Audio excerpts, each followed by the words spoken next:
Bienvenidos a esta clase de discipulado. Hoy vamos a empezar hablando acerca de la visión del discipulado. Y déjame empezar de esta manera.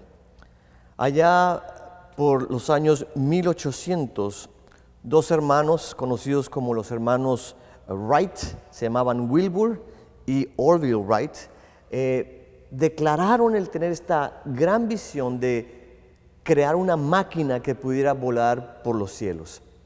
Bueno, después de intentar una y otra vez, en diciembre de 1903, estos dos hermanos cambiaron el curso de la historia de la humanidad porque pudieron hacer que su máquina volara por los cielos. Y a partir de ahí nació lo que se conoce como la era de la aviación, cambiando de manera drástica la manera en que nos transportamos de un lugar a otro, ¿no es cierto? Déjame hablarte de otra persona que tuvo una gran visión. Este es conocido como Bill Gates, el fundador y creador de Microsoft. Tú conoces seguramente esa compañía muy grande de software, de computadoras y de muchas otras cosas. Bill Gates, muchos años atrás, él tuvo esta visión de crear una computadora que fuera tan pequeña como para ponerla sobre el escritorio de un empleado que trabaja en una oficina. Una computadora que pudiera usarse en la escuela, una computadora que pudiera usarse en casa. Y cuando Bill Gates crea la computadora y el software que acompaña a esta computadora, cambió también drásticamente la manera en que vivimos hoy en día, porque para todo usamos la computadora, ¿no es cierto? Bueno, hay otro hombre más que tuvo una gran visión.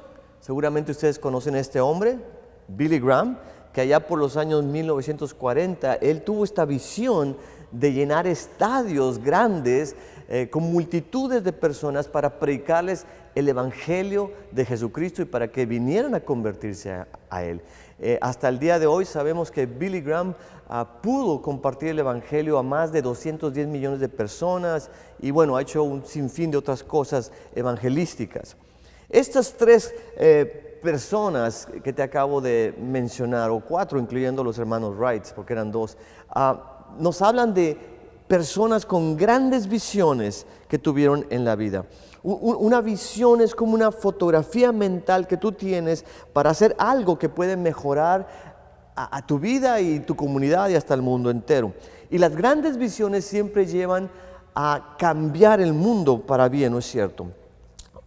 Hoy quiero hablarles de un hombre que tuvo una gran visión y que, en mi opinión, es la mejor visión de todas. Ese hombre es Jesucristo, el Hijo de Dios. ¿Y cuál fue su visión? Su visión fue cambiar al mundo entero, no a través de la educación, la política o la tecnología, no. Su visión sigue siendo el cambiar y transformar la vida de los seres humanos a través de discípulos que hacen discípulos. Vamos a profundizar un poquito más el día de hoy en cuál es esta visión que Jesucristo tuvo con respecto al discipulado y al hacer discípulos que hacen discípulos. Para empezar, hagámonos la pregunta, ¿qué es un discípulo de Jesús? Bueno, yo lo defino de esta manera. Es crecer de la infancia espiritual a la madurez espiritual, que es ser como Jesucristo, y repetir el mismo proceso con otras personas. Eso para mí es el discipulado de Jesucristo. Es un proceso de crecimiento. Muchas personas creen que ser salvos es el final de la vida cristiana, pero están equivocados. El ser salvos es apenas el inicio de la vida cristiana.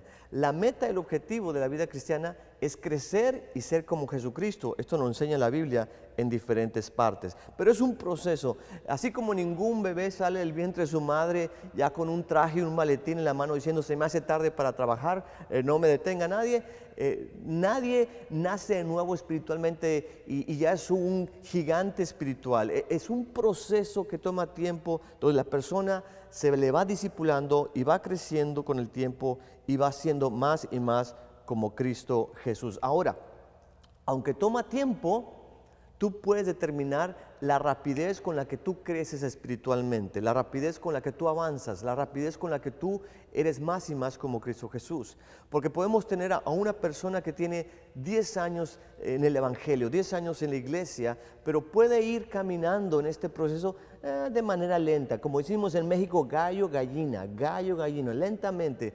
Pero podemos tener una persona que tiene solamente 1 o 2 años en el Evangelio y está corriendo rápidamente, está tomando pasos gigantescos, en esto de crecer espiritualmente y ser más como Jesús. Entonces, el tiempo es importante, pero la rapidez con la que tú decides crecer es también igualmente importante. Mira lo que dice Pablo en 1 Corintios 3, del 1 al 3. Dice, yo hermanos, no pude dirigirme a ustedes como espirituales, sino como inmaduros, apenas niños en Cristo. Les di leche porque no podían asimilar alimento sólido, ni pueden todavía, pues aún son inmaduros. Es interesante notar que Pablo va a Corinto, planta esta iglesia, la hace crecer, se va a dejar cargados a los líderes y 5 años más tarde les escribe esta carta diciendo, son todavía una bola de inmaduros. En otras palabras, estos cristianos ya habían tenido cuando menos 5 años en el Evangelio y seguían siendo niñitos espirituales. Esto es una falta de discipulado, porque repito, el discipulado es crecer espiritualmente y ser más como Cristo Jesús. ¿Qué pensarías tú de una persona que entra de repente al lugar donde te encuentras ahorita? Puede ser la iglesia, puede ser un salón de clases, tu casa, donde sea, y llega un hombre, digamos, como de, no sé, 40 años, pero llega vistiendo un pañal. ¿No debía ser ridículo? Bueno, en la iglesia tenemos de repente cristianos que ya tienen 15, 20, 30 años en el Evangelio y todavía son inmaduros, como decía Pablo, bebitos espirituales. El discipulado tiene que ver con ayudar a esas personas a que se desarrollen, a que crezcan y sean más como Cristo Jesús. La pregunta es, ¿cómo podemos saber que el discipulado fue y sigue siendo la visión de Cristo Jesús? Bueno, yo te lo voy a responder con 3 M's. Yo le llamo así las 3 M's. Yo creo que el discipulado fue y sigue siendo la visión de Jesucristo porque fue su mensaje en gran parte. Esa es la primera M, mensaje. Segundo, porque fue mucho de su ministerio, es la segunda M, ministerio. Y tercero, porque fue uno de sus más grandes mandamientos que podemos encontrar en la Biblia. Y me gustaría que ahora viéramos cada uno de estos 3. Repito, su mensaje, su ministerio, su mandamiento. Vamos a empezar con esto del mensaje. ¿De dónde sacamos esta idea de que el discipulado fue gran parte del mensaje de Jesús? Bueno, porque Jesús mismo así nos lo hace saber por medio de sus palabras. Voy a enseñarte aquí varios textos de la Biblia donde vamos a ver cómo Jesús hablaba mucho del discipulado. Es cierto que Jesús habló sobre el reino de Dios, como lo hemos visto anteriormente, y por cierto, el reino de Dios está totalmente ligado al discipulado. Las dos van de la mano. El uno no va en contra del otro. Pero Jesús habló del reino de Dios, habló del cielo, la salvación, de muchos otros temas, pero vamos a ver que también habló bastante sobre el discipulado. Mira lo que dice en Lucas 14:33. Así pues, cualquiera de ustedes que no renuncie a todo lo que posee, no puede ser mi discípulo. Ese es solamente un texto de la Biblia. Vamos a ver ahora Juan 8:31. Dijo entonces Jesús a los judíos que habían creído en él: si ustedes permanecen en mi palabra, serán verdaderamente mis, ¿qué dice ahí? Mis discípulos. Jesús estaba todo el tiempo hablando de discipulado, de discípulos. Jesús vino a ser discípulos. Jesús estaba seriamente interesado en formar discípulos. Mira lo que dice el siguiente versículo de la Biblia. Lo vamos a encontrar ahí en Juan 13:35. En esto conocerán todos que son mis discípulos, dijo Jesús, si tienen amor los unos por los otros. ¿Te das cuenta de cómo hace énfasis? Es discípulo. Son las personas que siguen a Jesús. Vamos a ver uno más, Juan 15:8. En esto es glorificado mi Padre, en que lleven mucho fruto y sean así mis discípulos. Jesucristo vino a llamar discípulos. Jesucristo vino a formar discípulos y esto es lo que tenemos que hacer nosotros también. Ahora, vamos a ver otros versículos de la Biblia y vamos a darnos cuenta que en casi todo el Nuevo Testamento las personas que empiezan a seguir a Jesús no se les conoce como cristianos o creyentes o evangélicos, sino se les conoce como discípulos de Jesús. Mira, vamos a ver la frecuencia de la palabra creyentes en el Nuevo Testamento, es solamente 13 veces. 13 veces. Hijos de Dios aparecen en el Nuevo Testamento 20 veces nada más. Cristianos solamente aparece 3 veces en todo el Nuevo Testamento. Originalmente las personas que estaban con Jesús se les llamaban discípulos, no cristianos. Tiempo después se les empezó a llamar cristianos. Y hoy en día se nos conoce, se nos habla acerca de nosotros como cristianos. Pero originalmente se les llamaba discípulos. Evangélicos aparece 0 veces en la Biblia. Protestantes, 0 veces en la Biblia. Miembros de la viña, 0 veces en la Biblia. Pero mira, discípulos 250 veces. ¿Por qué? Porque la visión de Jesús no era venir a ser creyentes, ni hijos de Dios, ni cristianos, ni evangélicos, ni protestantes. Su visión era y sigue siendo el hacer discípulos que hacen discípulos. Y si esa era su visión, esa tiene que ser también nuestra visión. Muy bien, esa fue la primera M.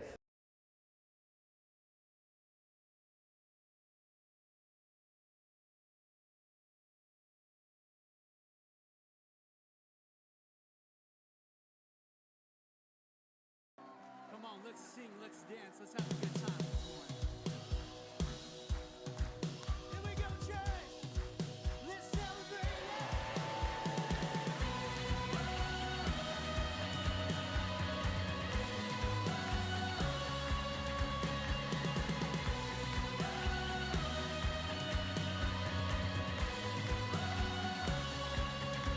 Your love is like a flame burning ever bright, shining like the sun in the day.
vamos a ver la segunda M. El discipulado fue la visión de Jesús porque fue gran parte de su ministerio. Mira lo que dice este versículo en Marcos 3, 14 al 15. Designó entonces Jesús a 12, está hablando de los 12 apóstoles, para que estuvieran con él, para enviarlos a predicar y que tuvieran autoridad para sanar enfermedades y para echar fuera demonios. Jesús escogió a 12 hombres, nos dice este versículo, con dos propósitos. Propósito número 1, para que estuvieran con él, para que pasaran tiempo con él, para que se relacionaran con él. Y propósito número 2, para entrenarlos, capacitarlos y después enviarlos con su autoridad a predicar el evangelio, sanar enfermos, expulsar demonios, resucitar muertos y establecer el reino de Dios de esa manera. Observa aquí que eso era el objetivo que tenía Jesucristo al reclutar a estos 12 apóstoles.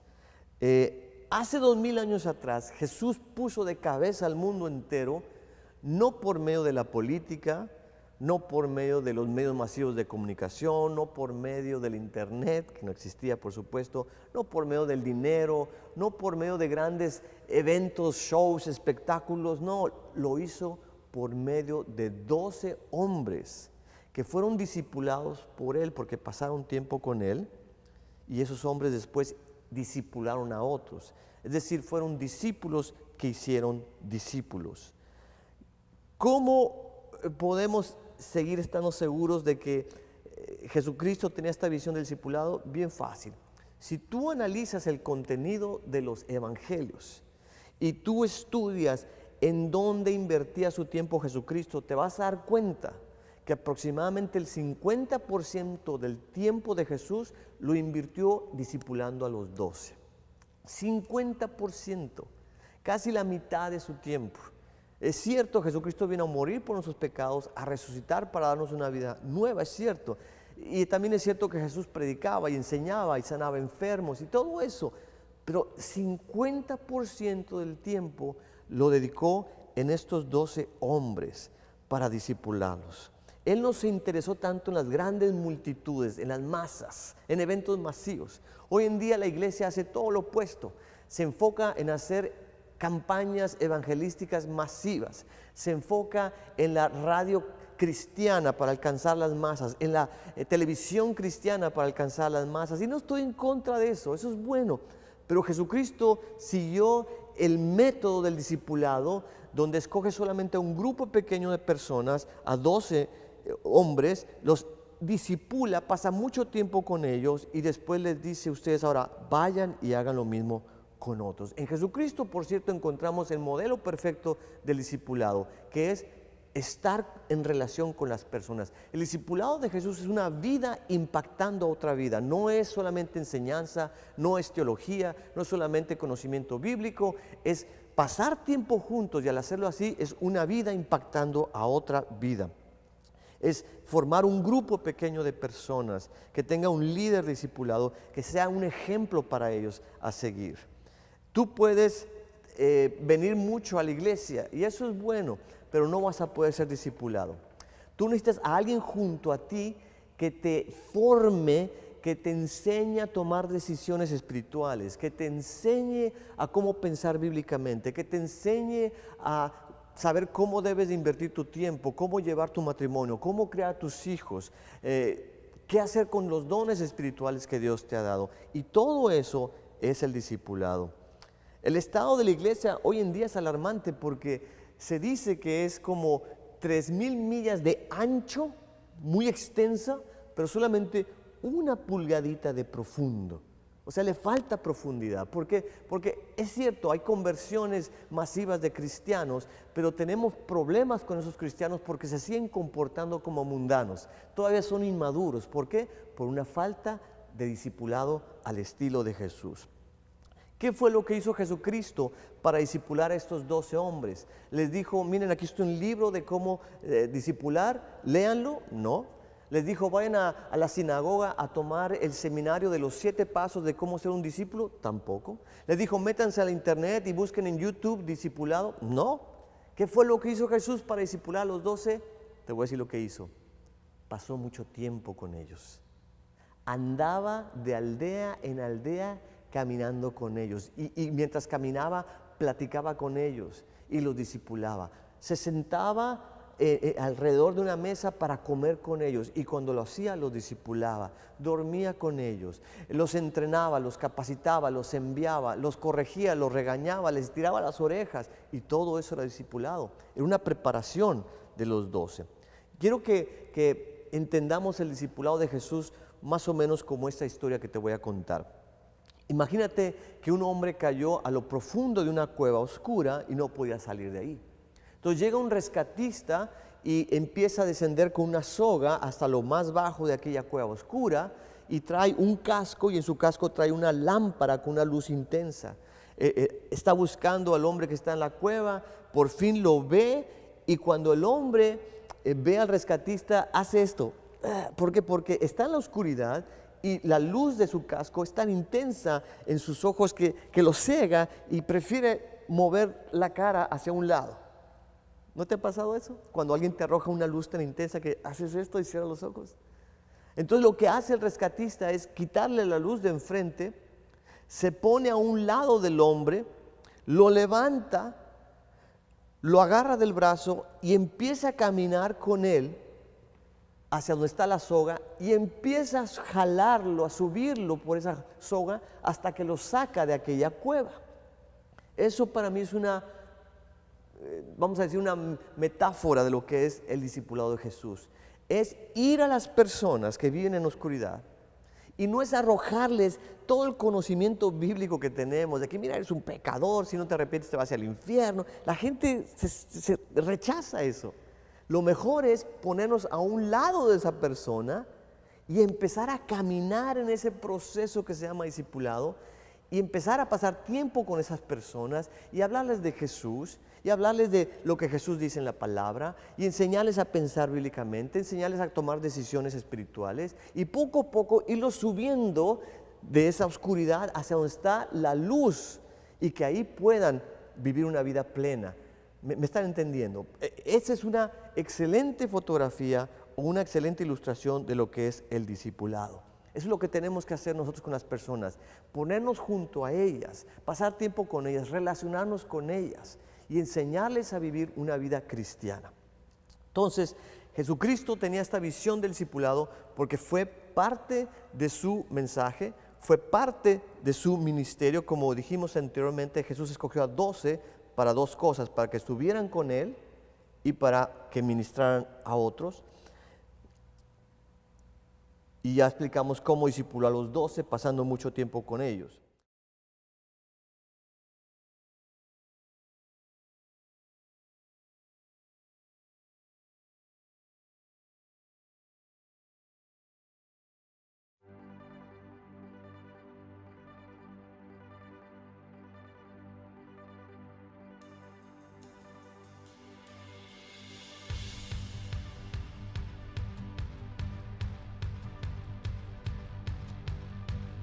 We are gathered as your children, sons and daughters of the King. We are yours.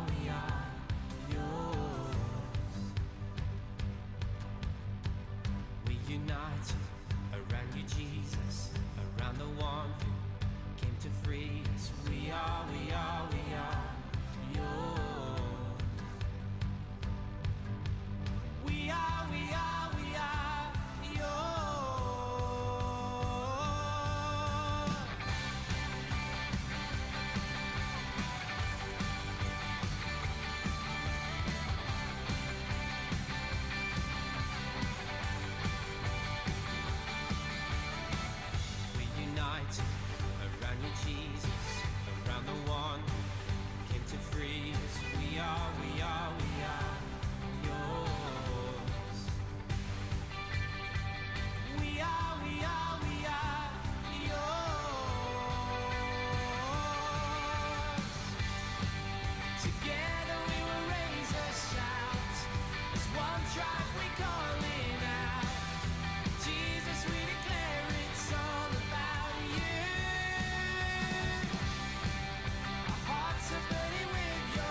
Hablemos de la última M, que nos confirma que el discipulado es la visión de Jesús. Y es que Jesús nos dio un gran mandato antes de irse. Y es el mandato de ir a ser discípulos. Mira lo que dice en Mateo 28, versículos 18 al 20. Por tanto, dice Jesús, id, vayan y hagan discípulos. No dice vayan y hagan creyentes, hagan protestantes, hagan evangélicos. No, no, dice vayan a todas las naciones y háganlos mis discípulos, bautizándolos en el nombre del Padre, del Hijo y del Espíritu Santo y enseñándoles, caminando junto a ellos, enseñándoles a que guarden todas las cosas que les he mandado. Y yo estoy con ustedes todos los días hasta el fin del mundo. Amén. La Biblia contiene, para ser exactos, 613 mandatos. Pero ¿sabías tú que algunos mandatos de la Biblia son más importantes que otros? Son más, vamos a decirle así, tienen más peso que otros. Uno de los mandatos más importantes es amar a Dios. ¿Te acuerdas cuando viene aquella persona a Jesús y le dice, Jesús, ¿cuál es el mandamiento más importante? ¿Y qué respondió Jesús? Amarás al Señor tu Dios con todo tu corazón, toda tu alma, todas tus fuerzas, todo tu entendimiento. Y hay un segundo, amarás a tu prójimo como a ti mismo. Ahí Jesucristo está diciendo, de todos los mandamientos, estos son los más fuertes, los más pesados, los más importantes. Bueno, así en la Biblia podemos encontrar mandamientos que tienen cierto peso, cierta importancia. Este es uno de gran importancia y de gran peso. Hay iglesias cristianas que fundamentan todo su ministerio en dos mandamientos. El gran mandamiento de amar a Dios y amar al prójimo, y la gran comisión, que es ir y hacer discípulos. Porque dicen, esto es lo más importante de lo que Jesucristo nos ha enseñado. Bueno, si te das cuenta, cuando una persona está a punto de morir y sabe que solamente le quedan unos minutos de vida y puede pronunciar sus últimas palabras, su última voluntad, no va a decir cualquier tontería. Va a decir palabras importantes, ¿no es cierto? Imagínate que tienes a tu padre convaleciendo, tal vez en los últimos instantes de su vida, y te quiere decir algo. No te va a decir una cosa ligera, una cosa vana, una cosa sin importancia. Te va a decir algo importante. Imagínate que tú estás a punto de fallecer y tienes a tu alrededor a tu familia, a tu pareja, a tus hijos, y sabes que solamente les puedes decir las últimas palabras antes de partir a la otra vida. No les vas a decir, no se les olvide sacar al perro, meter al gato, nada de eso. Les vas a decir, los amo, les vas a decir, no se olviden de Dios. Cosas importantes, ¿no es cierto? Bueno, aquí tenemos a Jesucristo despidiéndose de su iglesia. Está partiendo al cielo, está ascendiendo al cielo y ya no lo van a ver más. Y está diciendo su última voluntad, sus últimas palabras. ¿Y cuáles son esas palabras? Le dice a la iglesia, vayan y hagan discípulos. Por eso, para mí, Jesucristo tenía claramente en su mente que la visión del cristiano de la iglesia debe ser discípulos que hacen discípulos. Es un mandamiento muy importante, de mucho peso, que debemos de obedecer. Déjame terminar de esta manera. Acá en Estados Unidos celebramos un día muy importante. Es un día de fiesta, es un día feriado, es un día especial en el calendario. Y es el día de este hombre que se llamó Martin Luther King Jr. Este hombre fue un hombre que era afroamericano, era un pastor bautista. Y este hombre luchó arduamente por los derechos civiles de los afroamericanos aquí en Estados Unidos. Porque en su época, allá en los años 50, 60, los afroamericanos eran tratados como ciudadanos de segunda categoría. Eran siempre separados de los blancos, eran segregados, no podían entrar en ciertos lugares, no podían usar ciertos baños, ciertos restaurantes, no tenían los mismos beneficios que los demás ciudadanos, y eso es algo totalmente injusto. Entonces, Martin Luther King tuvo la visión de luchar por sus compatriotas afroamericanos y lo logró. Gracias a eso, hoy en día los afroamericanos no son una segunda categoría y pueden entrar a cualquier lugar como los blancos o como cualquier persona de cualquier otra nacionalidad. Pueden usar restaurantes, baños, camiones, lo que sea, como cualquier otro ciudadano. Este hombre tuvo esta visión de cambiar las vidas de los afroamericanos en Estados Unidos y lo logró. Bueno, yo quiero que no se te olvide que hubo un hombre mucho más importante que Martin Luther King Jr., Jesucristo el Hijo de Dios, que vino a este mundo para establecer una visión, la visión de transformar las vidas de todo ser humano y toda sociedad y toda nación, como haciendo discípulos que hacen más discípulos. Esa es y sigue siendo la visión de Jesucristo para ti, para mí y para la iglesia. Entonces, ¿qué vamos a hacer? Vamos a abrazar esta visión, la vamos a proclamar, la vamos a enseñar, la vamos a vivir y transformemos al mundo entero, vida por vida, siendo discípulos de Jesucristo que hacen más discípulos de Jesucristo. Amén. Muy bien, nos vemos en la próxima clase. Que Dios te bendiga.